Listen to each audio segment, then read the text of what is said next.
día que nos congregamos en esta iglesia fue el 8 de marzo y hoy hace 70 días de ese día. 70 días, el tiempo pues pasa rápido, ¿verdad? Pero bueno, eso ha servido, pues como hemos dicho, no para que la iglesia esté cerrada, sino para que en cada casa, en cada hogar, una iglesia se abra, ¿verdad? Y yo creo que hemos aprendido mucho en este tiempo de la iglesia cerrada, y es que la iglesia no es el local, sino la iglesia somos tú y yo, y donde quiera que estemos tú y yo, ahí hay una iglesia que alaba, que glorifica, que exalta el nombre de Dios y que comparte el evangelio, y a eso debemos de estar dedicados, ¿verdad? Así que damos gracias a Dios por el presente, por esta oportunidad de volver a congregarnos, pero esperamos haber aprendido lecciones valiosas de este tiempo de confinamiento, ¿verdad? Y nuestras prioridades vuelvan a ser reorganizadas conforme a la palabra de Dios para que podamos ser cada día mejores instrumentos en sus manos. Esto es una burbujita de oxígeno, pero aún no es la solución. Seguimos en estado de alarma y no sabemos cuánto tiempo más vamos a estar. De hecho, ni tan siquiera sabemos con seguridad si vamos a seguir avanzando o si vamos a tener que volver a retroceder. Todo está en el aire, todo está en camino, pero veremos. Pero lo peor no es eso, sino lo peor es lo que ya ha ocurrido. Lo peor es lo que se ha quedado en el camino durante este tiempo, en todos los aspectos, en todos los sentidos. Infinidad de empresas han tenido que cerrar sus puertas porque se han quedado en la más absoluta ruina. Millones de trabajadores de diferentes rangos, de diferentes tipos de profesión, pues han quedado en las diferentes modalidades del paro, ya sea por ERTE, ya sea por despido, ya sea pues por lo que sea, ¿verdad? Y se han visto cómo sus trabajos, su medio de conseguir recursos, de sacar adelante su familia, se han quedado pues muy limitados. En España hemos alcanzado la cifra de casi 30.000 muertos, lo que nos sitúa a la cabeza de más muertos por millón de habitantes. Es verdad que podemos mirar a otros países que son mucho más grandes y ver cómo su montante de fallecidos es mayor, pero si dividimos esos fallecidos entre los millones de habitantes que hay en la nación, España ocupa el primer lugar, el país del mundo con más fallecidos por millón de habitantes. Y fallecidos casi todos, la mayoría, de la generación que más luchó, de la generación que más se sacrificó y que más puso para sacar adelante nuestra nación. A eso hay que añadirle la angustia de que muchos de los que han visto partir a sus familiares ni tan siquiera han podido velarles o estar en su entierro. Hemos visto en estos días como nuestra hermana Chonita, la tía Chonita, la tía de nuestra hermana Rita, pues falleció. No fue con nada relacionado con el coronavirus, pero falleció y apenas familia pudo estar allí en su velatorio, en su entierro y bueno, y apoyar a los familiares que quedaron aquí por la situación que hay.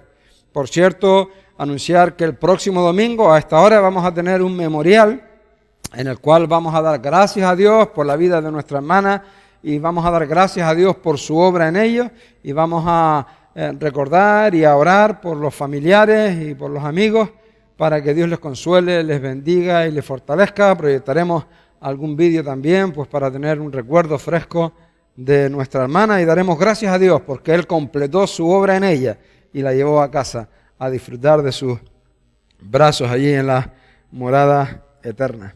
Pero sí, esta época, este tiempo, pues nos ha dejado bastantes malas noticias. Todos hemos visto, tanto por la televisión como por las redes sociales, las colas a veces kilométricas de personas buscando ayuda en cuanto a poder recibir ayuda con los alimentos. Nos contaba Alicia cómo, gracias a Dios, nosotros hemos tenido la bendición de poder ayudar, porque al cerrar los hoteles en el sur, mucha de la mercancía que había preparada en la agricultura, en cuestión de temas de hortalizas, verduras y demás, pues ya no encontramos salidas en los hoteles y pues ha sido donada a diferentes entidades y gracias a eso hemos podido pues ayudar también en esa creciente necesidad que está habiendo, ¿verdad? La desesperación que muchos padecen de no saber cómo vamos a poder salir adelante. Esa es la realidad de nuestras vidas. Esa es la tormenta en la cual hoy estamos. Porque hay tormentas físicas, tormentas naturales, como las tormentas que acabamos de leer y que acabamos de ver en el vídeo, por lo cual pasaron los discípulos de Jesús. Pero hay tormentas también de muchos otros tipos, por los cuales todos pasamos, seamos marineros o no seamos marineros, ¿verdad? Y ahora mismo estamos en medio de una de esas tormentas. Y es verdad que los creyentes tenemos una esperanza segura en el ancla de nuestra fe. Pero también es igual de verdad que los creyentes no somos inmunes al dolor, ni al sentimiento de angustia, ni a la impotencia que genera cuando estamos pasando por periodos difíciles, por tiempos de tormenta en nuestras vidas, ¿verdad? Y a lo largo de toda la Biblia podemos ver cómo los creyentes, al igual que cualquier otra persona, pues también tenemos que batallar con la falta de recursos muchas veces, con la salud quebrantada, con la depresión, con el cansancio emocional, con el desánimo y con tantas cosas como los demás también tienen que luchar, ¿verdad? Y el libro de los Salmos es un buen ejemplo de ello. Por eso nuestras últimas predicaciones en este tiempo de confinamiento han sido exposiciones y aplicaciones de algunos de los salmos. Ahí vemos cómo los salmistas muchas veces tienen que luchar también con estos mismos sentimientos que nosotros pues luchamos, ¿verdad? El pasaje que nuestro hermano Tristán nos leyó es mucho más que una historia de la cual podemos sacar enseñanzas, que también lo es y también podemos sacarlo. Pero es un pequeño resumen de la experiencia de los discípulos de Jesús desde el momento en que Jesús vino a esta tierra hasta la eternidad futura. Es una ilustración que nos vale de resumen de la relación entre Cristo y los suyos, Cristo y sus discípulos. Podemos ver en medio de los evangelios cómo Jesús estaba con sus discípulos, enseñándoles, obrando milagros entre ellos y preparándoles para la vida del reino.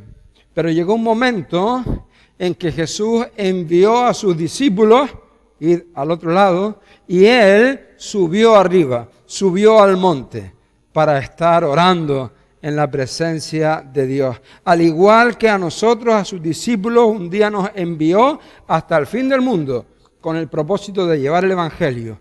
Y Él subió a la presencia del Padre. Pero nos dice el texto que Él allí en el monte no estaba ignorando ni olvidando a sus discípulos. No estaba olvidando ni ignorando a sus seguidores. Él estaba orando al Padre, pero estaba también atento. Estaba también viéndolos. Él estaba viendo cómo ellos remaban contra la tormenta. Estaba viendo cómo ellos remaban contra la tempestad que había sobrevenido. Y en el momento adecuado, Él volvió a los suyos. La Biblia nos dice que Dios está sentado a la diestra del Padre, que allí Él está intercediendo por nosotros, tal como Jesús estaba en aquel monte también, orando y sin duda orando por sus discípulos también. No nos dice la Biblia específicamente que estaba orando por los discípulos, pero estaba orando y estaba viéndolos pasar por aquella tormenta que los tenía apurados. Es indudable que estaba también orando por ellos, como nuestro Señor está intercediendo por nosotros ahora a la diestra del Padre. Y en el momento adecuado, antes de que la cosa se pusiera más fea, en el momento de Dios, dice que ya cerca de la cuarta vigilia de la noche, Jesús se apareció a ellos. Jesús fue a buscarles. Y cuando Jesús llegó y fue a buscarles donde ellos estaban, todo se transformó. Y ellos pasaron de estar en medio de una tormenta peligrosa, una tormenta que se cernía sobre ellos con oscuridad, a estar en un lugar plácido, el mismo lugar, pero que se había transformado. Un lugar plácido, un lugar en el que daba gusto estar, ¿verdad? Jesús también en un abrir y cerrar de ojos, nos dice que pasaremos de estar aquí, en esta tormenta, aquí en esta tierra llena de problemas, de dificultades, de estrellezas económicas, de enfermedades, de tantas cosas malas y terribles que nos son desagradables, en un abrir y cerrar de ojos. En un momento Él vendrá y nos tomará para que dejemos de estar en medio de esa tormenta y estar en el lugar que Él ha preparado para nosotros, donde todo será bendición y disfrute, ¿verdad? Sin tormentas, sin lágrimas, sin enfermedades, sin gobernantes corruptos, sin dolor y sin muerte. Un tiempo en el que estaremos disfrutando de Él por toda la eternidad. Oh, yo quiero que el Señor venga ya. ¿Y tú? Pues te tengo una buena noticia. El Señor viene y viene pronto. Hablaba con Emiliano por teléfono y claro, sabes que dividimos por edades, ¿verdad? Y a Emiliano le correspondería llegar esta tarde al culto. Y le dije, ¿nos vemos esta tarde? Dice, no sé. Claro, muchos hermanos se han resguardado de venir porque son de riesgo y bueno, hemos aconsejado que las personas que son de riesgo no vengan, ¿no? Entonces le dije, ¿nos vemos esta tarde? Y dice, no sé. Y yo pensé que era por el tema del riesgo. Digo, ¿por qué? Dice, porque es que igual el Señor llega antes de esta tarde y no nos vamos a poder ver aquí, pero nos vemos en el cielo. Sí, esa es nuestra seguridad, ¿verdad? La seguridad que Él nos da, que Él viene pronto. Las señales están ahí. Las terribles cosas que la Biblia describe están gestándose ya. Y el Señor ha prometido librarnos de esa hora. Por eso sabemos que su venida es inminente. Por eso, a diferencia de cualquier otro ser humano, los creyentes podemos luchar eficazmente contra los sentimientos negativos y adversos que vienen a nuestra mente. Al estar en medio de tormentas como la que estamos, podemos aferrarnos a sus grandísimas, y preciosas promesas, nos dice Segunda de Pedro, y enfocar nuestros momentos de tormenta a la luz del propósito eterno de un Dios sabio, amante y que nos quiere tener en sus manos y en su presencia por toda la eternidad, es algo que nos llena de consuelo, de gozo y de ánimo. Así es que con este enfoque es que venimos a nuestra porción de hoy. Vamos a hablar acerca de lecciones para el discípulo en medio de la tormenta. Lecciones para un discípulo en medio de la tormenta. ¿Hay aquí algún discípulo de Cristo? ¿Hay alguno? Todos somos, ¿verdad? Pues prestemos atención porque por medio del texto vamos a sacar importantes lecciones para cuando estemos en tormenta. La cosa es que la tormenta ya ha llegado, ya estamos en tormenta, ¿verdad? Y unos lo estamos sufriendo más y otros quizá menos, unos de una forma, otras de otra, pero todos estamos en medio de la tormenta y por eso es importante que prestemos atención a las lecciones de hoy. Lecciones para un discípulo en medio de la tormenta. Si algo es importante en medio de una tormenta es tomar decisiones sabias, decisiones adecuadas, porque muchas naves han zozobrado a lo largo de la historia como consecuencia de que sus tripulantes no han tomado buenas decisiones cuando se encontraban en medio de la tormenta. Así que es una cuestión de vida o muerte, que asimilemos estas lecciones, que las apliquemos a nuestra vida poniéndolas por obra. Vamos a ver 3 lecciones para cuando nos encontramos en medio de la tormenta. Y la primera es quizá la más desagradable. La primera es quizá la que menos nos guste. La primera, si esto pasa, es espera la tormenta. Espera las tormentas. Nos dice en la lectura que hizo nuestro hermano Tristán en el versículo 47 y la primera parte del 48, dice, al venir la noche, la barca estaba en medio del mar y él solo en tierra. Y viéndoles remar con gran fatiga, porque el viento les era contrario. Tanto Mateo como Juan también nos cuentan esta historia y Mateo nos dice que la barca estaba siendo azotada por las olas. Juan nos dice que se levantaba el mar con un gran viento que soplaba. Así que entre las tres narraciones podemos imaginarnos que era una seria tormenta la que estaba azotando la barca. Se había desatado una gran tormenta hasta el punto que marineros experimentados como eran ellos, o al menos la mayoría de ellos, estaban pasándolo mal. Apenas podían avanzar, apenas podían abrirse paso entre la dificultad de la tormenta. Y ya estaban extenuados, porque dice que era cerca de la cuarta vigilia de la noche. Los judíos dividían la noche, que comenzaba para ellos a las 6 de la tarde, la dividían en 4 secciones de 3 horas cada una. Así que la primera sección era de las 6 a las 9, la segunda de las 10 a la 1, 10, 11, 12, 1. De las 6 a las 9, de las 10 a la 1, no, de las 9, mismo cuando terminaba la 1, a la 1. ¿Cómo? A las 12, exactamente. Y la tercera era hasta las 3 y la cuarta era hasta las 6. Entonces ya la cuarta era a las 6, dice que era cerca de la cuarta, o sea que estaban en la tercera. Eran todavía, no llegaba a las 3 de la mañana, pero estaba próximo. Así que fíjate cuánto tiempo llevaban ellos remando en la tormenta. Estaban extenuados y por eso no avanzaba. Esto no es extraño, porque las tormentas son frecuentes en el mar de Galilea. Aquella zona es famosa por sus repentinas tormentas. El mar de Galilea no es un mar, es un lago. Es un ensanche en el río Jordán que desde el norte llega, se encuentra con el ensanche que lo llena de agua y luego sigue por el sur hacia el mar Muerto. Es un lago que, como es alimentado por el río Jordán, continuamente renueva sus aguas y por eso hay tanta cantidad de peces de diferentes especies y de grandes tamaños allí. Pero está 200 metros bajo el nivel del mar. No está a la altura del mar, está 200 metros por debajo. Es como una olla.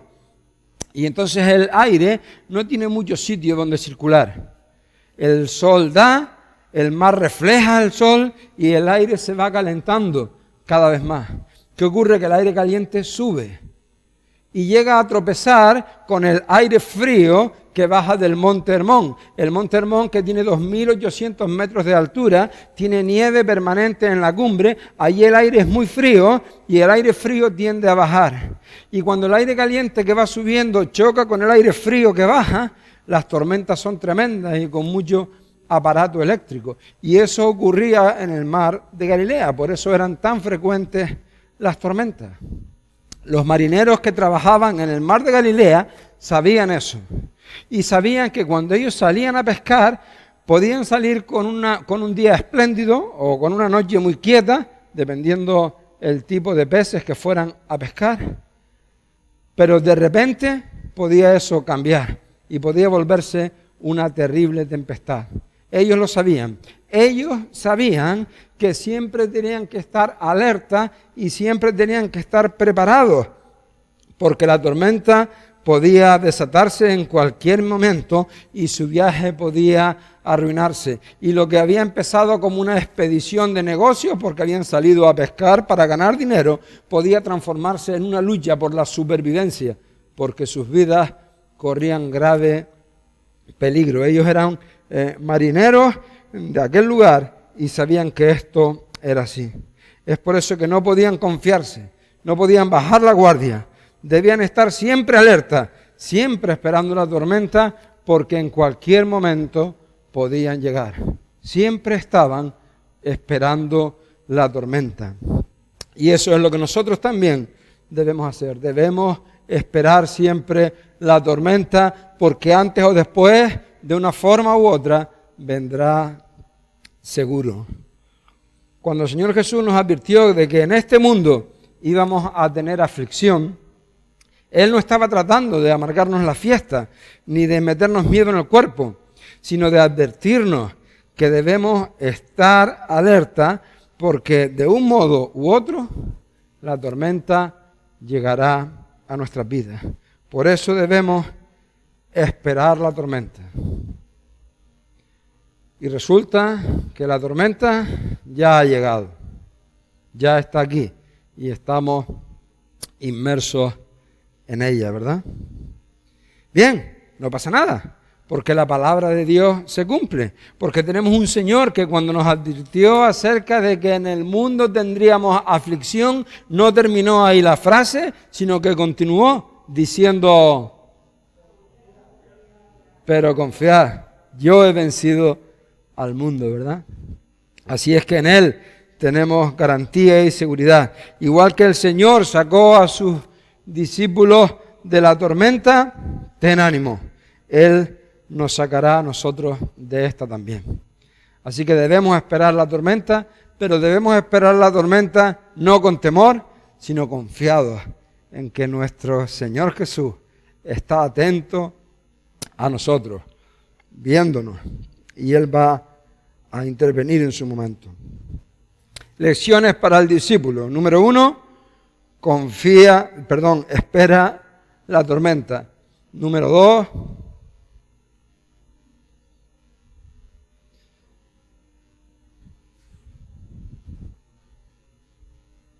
¿lo apagué yo?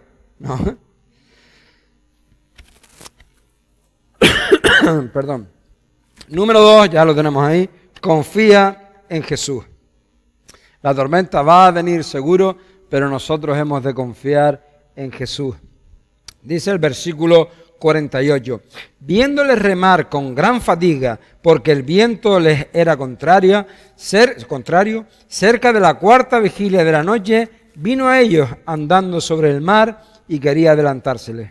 Viéndole ellos andar sobre el mar, pensaron que era un fantasma y gritaron, porque todos le veían y se turbaron. Pero enseguida habló con ellos y les dijo, tened ánimo, yo soy, no temáis. Y subió a ellos en la barca y se calmó el tiempo. Se calmó el viento. Pregunta, ¿qué estaba haciendo Jesús mientras los discípulos se encontraban aparentemente solos, batallando con la tormenta? Estaba haciendo dos cosas, nos dijo el texto. ¿Qué estaba haciendo Jesús en el monte mientras sus discípulos estaban luchando en la medio de la tormenta aparentemente solos? Estaba orando, muy bien, ¿y estaba qué? Viéndolos desde el monte. Estaba con la mirada puesta en ellos, no había pasado de ellos, no se había olvidado de ellos en algún momento. Estaba viendo su situación y estaba orando al Padre. Quizás entre otras cosas, pero sin duda también por eso sus discípulos que estaban sufriendo en medio de la tormenta. Todo estaba controlado. Sin duda Jesús sabía cuál era el momento adecuado para intervenir, rescatando a los suyos. Pero en el lago, desde la perspectiva de los discípulos, las cosas se estaban viendo de manera diferente. Ellos estaban en medio de la tormenta y las cosas desde allí aparentaban estar fuera de control. Era tal la desesperación que pensaban que iba a morir. Había una antigua leyenda, que por supuesto no era verdad, pero circulaba esa superstición entre los pescadores, que decía que cuando las tormentas arreciaban en el mar de Galilea, en el momento justo antes de que tu nave se hundiera y tú perdieras la vida, podías ver al fantasma de las profundidades del mar de Galilea que venía a por ti. Cuando tú veías el fantasma, ya era demasiado tarde para todo. El siguiente paso era que tú morías. Y los discípulos del Maestro, al menos los que eran pescadores, habían crecido escuchando esas historias. Yo no creo que realmente ellos le dieran mucha credibilidad a esas supersticiones, pero es cierto que eso estaba en su mente, que ellos conocían la historia. Y al estar en un momento tan terrible, en un momento enfrentando una tormenta tan grande, y ven aparecer a alguien, que claro, por otro lado tenemos que tener en cuenta que ellos tampoco nunca habían visto a Jesús caminar sobre las aguas. Lo menos que se esperaban es que Jesús viniera caminando sobre las aguas. Y en su mente estaba la historia de ese fantasma del lago que venía a buscar a los que iba a llevarse en medio de la tormenta. Por eso cuando ellos vieron la figura humana allí, un fantasma, ya está todo perdido, vamos a morir aquí. Eso fue lo que ellos pensaron. Estaban desesperados. Pero sin embargo, vemos que Jesús les dijo 3 frases para quitarles ese temor. ¿Qué 3 frases le dijo Jesús? Tened ánimo, yo soy, no temáis. En medio de la tormenta, tened ánimo, yo soy, no temáis. Tened ánimo. Qué importante es el ánimo, qué importante es la actitud de ánimo que nosotros tomemos cuando estamos pasando por diferentes dificultades, por diferentes tormentas en nuestra vida, sean estas las que sean. La actitud que tengamos puede influenciar muchísimo, tanto positivamente como negativamente. El ánimo es una fuente extraordinaria de poder en nuestras vidas. Cuando tenemos una actitud de ánimo hacia las circunstancias adversas, podemos marcar la diferencia. La propia palabra de Dios nos dice en el libro de Proverbios 18:14, el ánimo del hombre soportará su enfermedad. Da igual lo que tengas, la actitud de ánimo te ayudará a sobrellevarlo, a soportarlo, tener esa buena actitud. Y sigue diciendo el texto, ¿mas quién soportará al ánimo angustiado? Tener desánimo es algo que se hace incluso difícil de que los demás te aguanten cuando tienes ese mal ánimo, ese ánimo bajo, ¿verdad? Pero da igual la circunstancia por la que estés pasando, incluso si es algo tan objetivo como una enfermedad. El ánimo nos ayuda a que todo salga adelante, a que todo siga bien, a que todo desemboque en un buen final. Cuando una persona está pasando un mal momento, pero tiene esa actitud de ánimo, esto se supera, saldré de esta reforzado, enfrenta la situación con ilusión, encontramos una dosis extra de fortaleza que nos ayuda a seguir adelante. Perdón. El Señor, que conoce nuestro corazón, sabe que muchas veces somos como montañas rusas. Alguien lo decía antes, no recuerdo quién fue, alguien de los que salió a dar testimonio, creo que fue Mario, que se había visto en esa situación como montañas rusas. A veces allá arriba, gozándonos de las bendiciones del Señor, disfrutando de la vida cristiana, pero luego a veces allá abajo, desanimados porque no entendemos muchas de las cosas por las cuales estamos pasando, ¿verdad? En unos momentos nos sentimos eufóricos y en otros momentos emocionalmente hundidos. Por eso Él nos insta, ten ánimo, ten ánimo. Jesús nos manda a tener ánimo. Y qué importante es realmente tener ánimo. Y nosotros podemos hacer mucho en esa área. Pero cuidado, cuidado.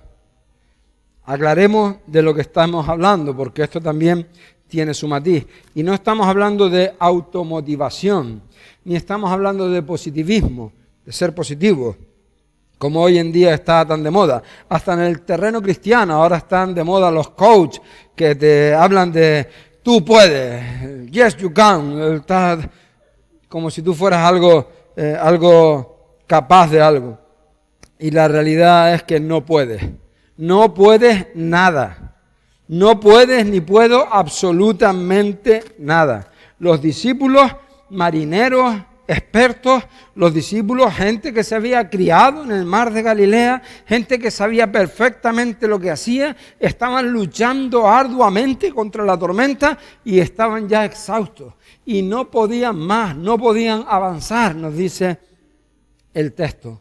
No podían, igual que tú no puedes, igual que yo no puedo. Por eso estaban extenuados. Así que la instrucción del Señor es ten ánimo, pero no ten ánimo porque tú puedes. No ten ánimo porque tus propias fuerzas te van a ayudar a salir de esta situación. El ánimo que los discípulos podían cobrar o tener estaba en aquel que le estaba, o la fuerza del ánimo que los discípulos podían tener no estaba en ellos, sino en aquel que le estaba diciendo ten ánimo. Porque la segunda frase, ¿cuál fue? Yo soy. Yo soy. No fue soy yo para que me conozcan. Fue yo soy para que supieran quién era el Dios Todopoderoso que estaba allí junto a ellos.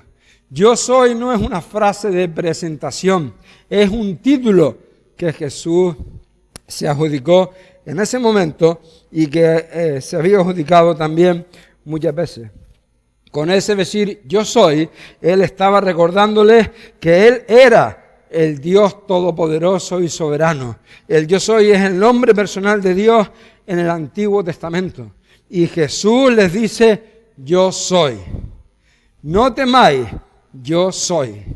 No tengas temor, no porque tú puedas, no porque tú valgas, no porque tú seas.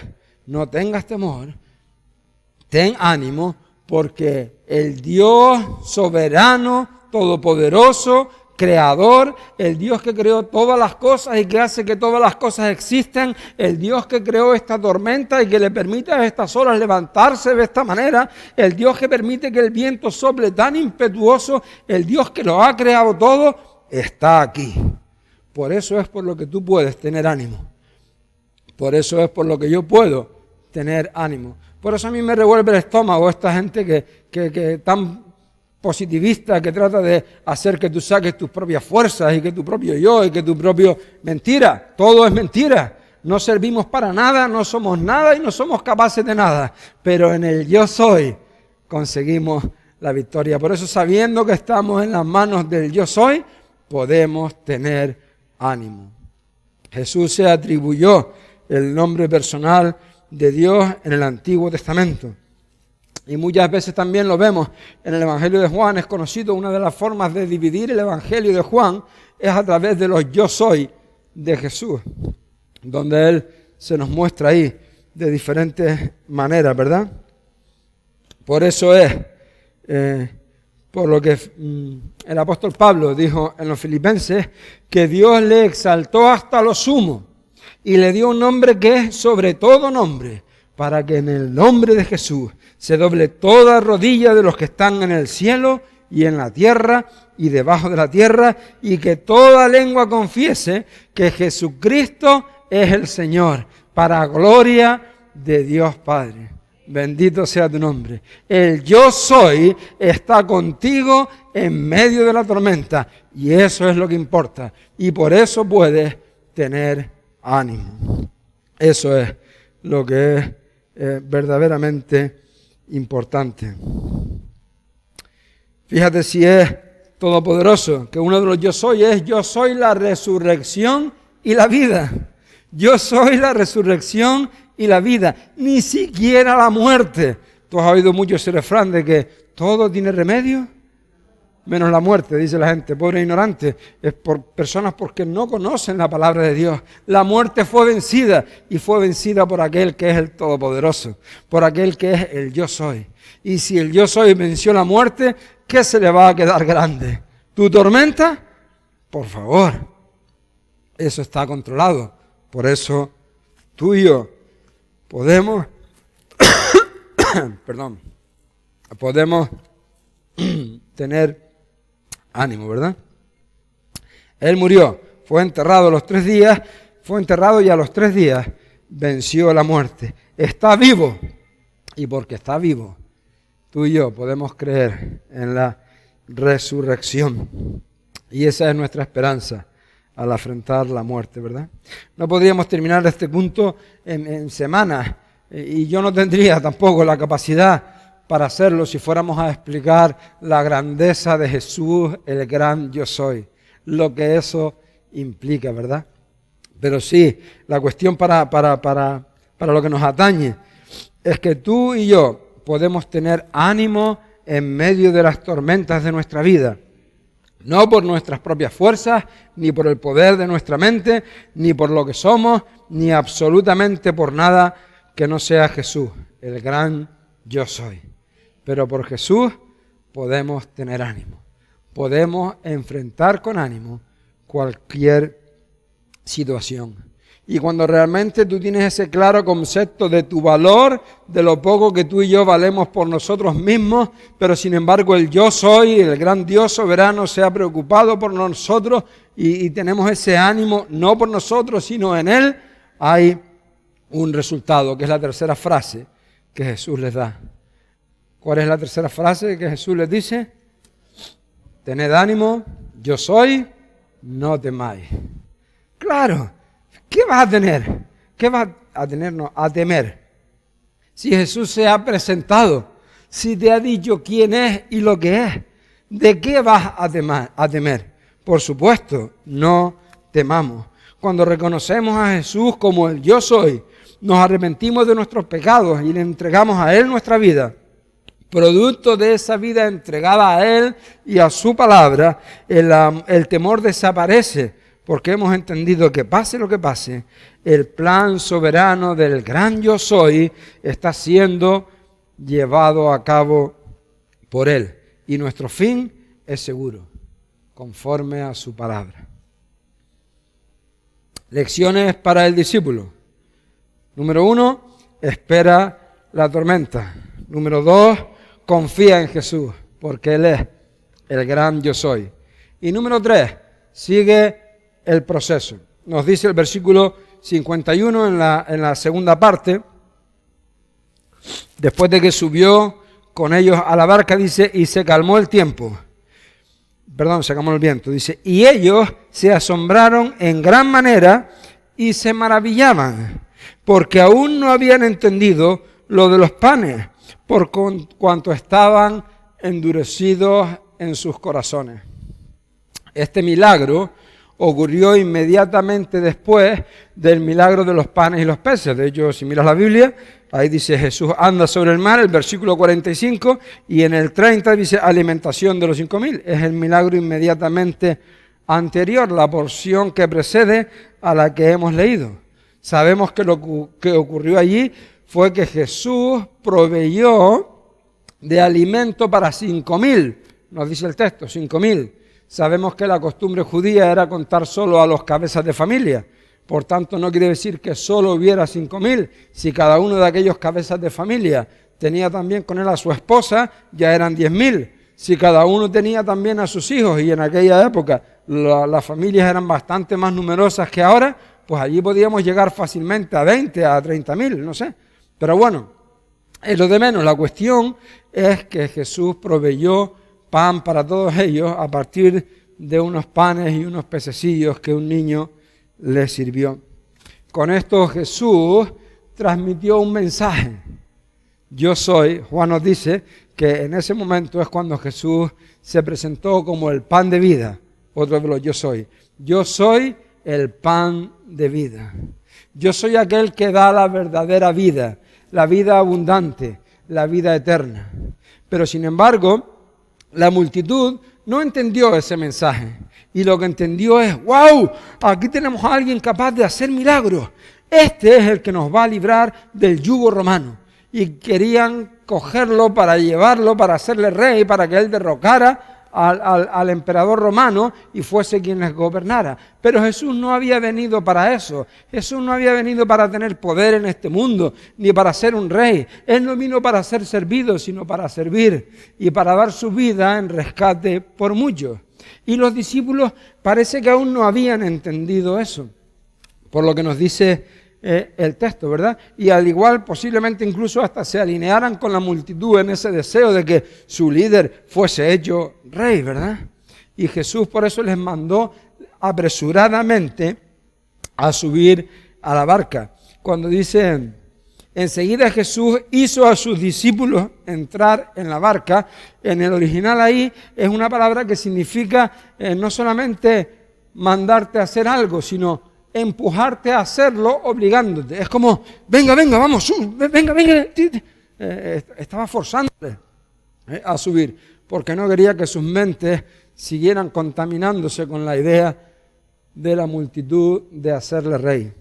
Lo que quiero decir con esto es que los discípulos, y eran los discípulos del Señor, eran luego algunos de ellos escribieron grandes partes del Nuevo Testamento, sirvieron a Dios, dieron su vida por Él, hicieron grandes cosas por Él. Sin embargo, no siempre fue así, sino que hubo un proceso. Ellos estaban involucrados en ese proceso de crecimiento, de cada día aprender más de Jesús, de cada día dejar que las enseñanzas de Jesús obraran en sus vidas y fuesen siendo transformados poco a poco para cada día ser más herramientas útiles en sus manos que sirvieran de bendición para otros. Por eso es importante que los discípulos de Dios, del Señor Jesús y de Dios, entendamos que estamos en un proceso y hemos de mantenernos en el proceso. No podemos estancarnos, no podemos contentarnos con lo que hemos logrado, con lo que hemos crecido, con lo que hemos aprendido, con lo que hemos servido, con lo que somos a día de hoy en el Señor, sino tenemos que entender que estamos en un proceso que ha de continuar, como el proceso de los discípulos continuó. De esta época, temerosos, sin entender bien el plan de Dios, al futuro que luego, pues como los vemos en los evangelios y algunos de ellos en las cartas que escribieron, ¿verdad? Porque habían seguido adelante en ese proceso. Tú y yo, como discípulos de Jesús, hemos de esperar las tormentas porque vienen a nuestra vida. En medio de las tormentas hemos de confiar en Jesús, teniendo ánimo, porque el yo soy está con nosotros y eso nos libera de todo el temor. Y además hemos de mantenernos en ese proceso de cambio, de transformación y de crecimiento espiritual, el cual iniciamos el día que nos entregamos a Jesús. ¿Eres un discípulo de Cristo? Toma estas lecciones, apliquémoslas a nuestra vida y que Dios siga siendo glorificado en cada uno de nosotros. Que Él nos ayude.